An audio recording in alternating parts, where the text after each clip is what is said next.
This is what the sky looked like over Tel Aviv for the more than 4 million people who live in that metro area as Israel's Iron Dome system raced to stop Iranian missiles and drones that you see here. This is what they heard.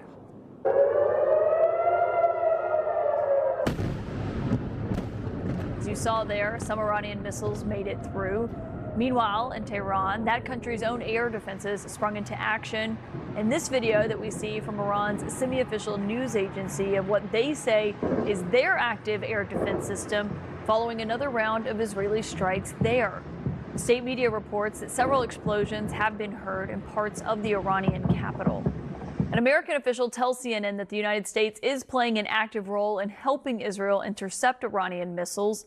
As for President Trump, he praised Israel's strikes overnight on Iran and took to Truth Social twice before Iran retaliated this afternoon, I should note, where he urged Iran to make a nuclear deal, in his words, quote, before there is nothing left.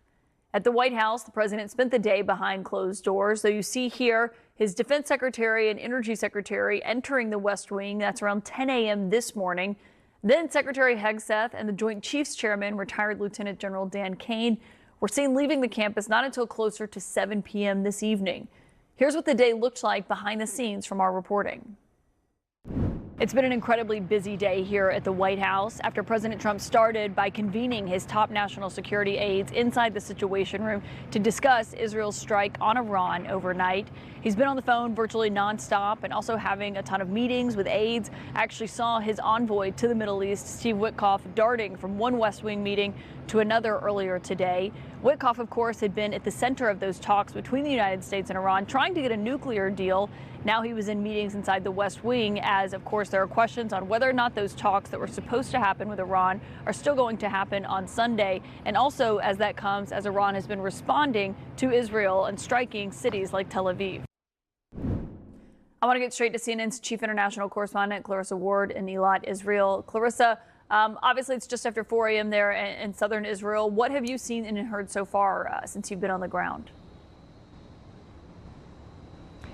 Well, Caitlin, we can actually hear a drone overhead at the moment as we were crossing the border from Egypt because, of course, the airspace over Israel is closed. The airspace over Jordan is closed. We had to fly to Sharm el-Sheikh in Egypt and drive in. And as we were driving towards the border, you could see the night sky lighting up as those Iranian missiles were presumably being intercepted by the Iron Dome. We could also hear a lot of fighter jets in the skies. Most recently, I would say about half an hour ago, a little quieter now, except for that drone. But certainly the expectation here and across the region is that things are not going to stay quieter. Things are very much on a course to continue to escalate. A lot of concern and anxiety about what that escalation might look like. We heard from the Iranians this evening essentially promising that they would retaliate against the regional bases of any force that supports or defends Israel. That is very much a not veiled threat against U.S. bases across the region. Obviously, we had seen the U.S. pull personnel from various embassies. But even here, Caitlin, in Israel, and I should say we've only been here a couple of hours, but when you talk to people, there's a sense that it's a little different this time. When they saw those missiles making impact on the outskirts of Tel Aviv, when they saw the damage caused by those impacts, when they heard the force of those intercepts and blasts, it really did feel, according to people we've spoken to, different to cases in the past when we have seen the sort of usual barrages coming from the Houthis in Yemen, from Hezbollah in Lebanon, from Hamas and Gaza.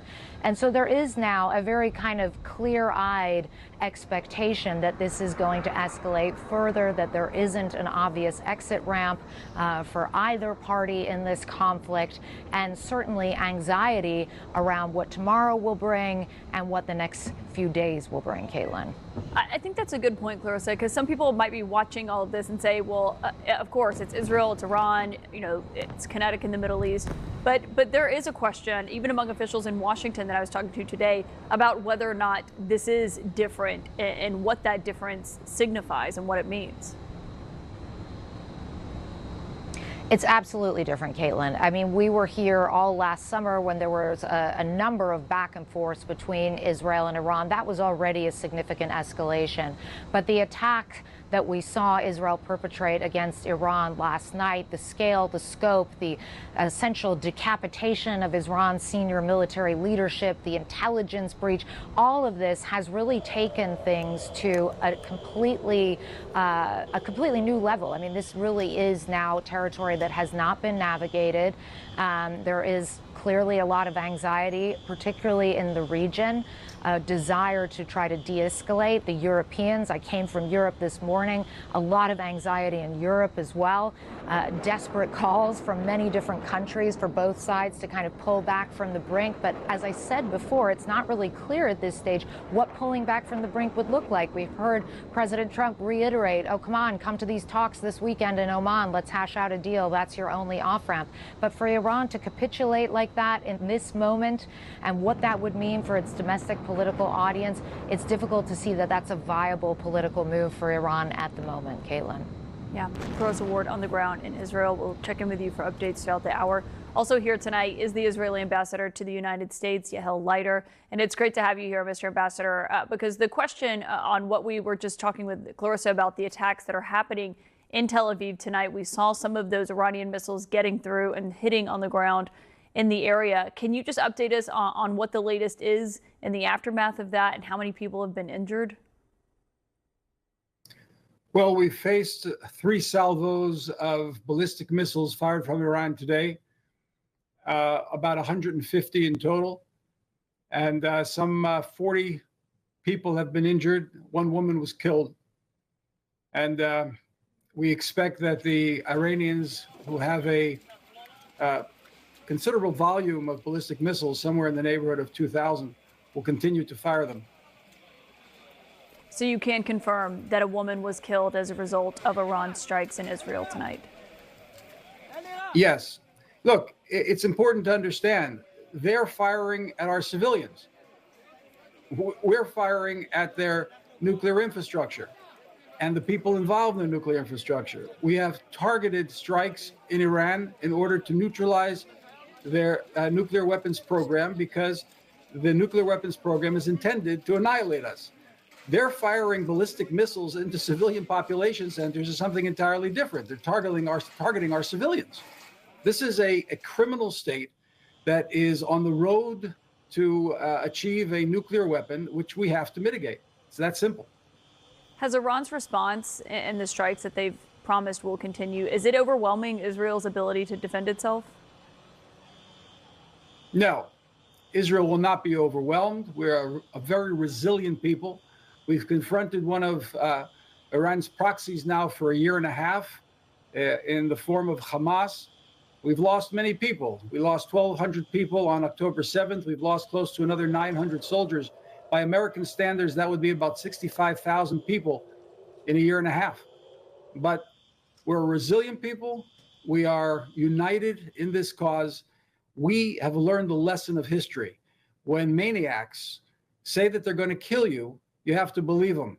Just 80 years ago, there was a little man with a mustache running around Europe saying he was going to annihilate the Jewish people, and nobody believed him. Everybody sat on their hands, and we lost 1/3 of our people, and the war was thrust into a Second World War, which cost 65 million lives. Well, the bearded guy in Tehran is very similar to the little guy with the mustache. When he says he's going to destroy us, that's what he intends to do, and we don't intend to allow him to do that. Does Israel consider itself to be at war with Iran tonight? Israel is in war not with the people of Iran.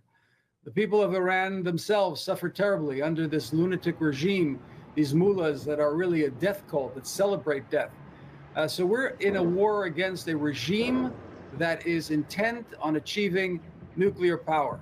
And look, we're not the only ones who have told the mullahs that they can't have a nuclear bomb. The President of the United States has been very clear. From the moment that he entered office, President Trump has said the Iranians cannot have a nuclear weapon. You can't be any clearer than that. So what we are doing is in concert with the policy, the foreign policy of the United States, the security policy of the United States, because we are allies. And we're operating the best interest not only of the United States, but really of Western civilization. It would be high time for our European friends to come on board as well.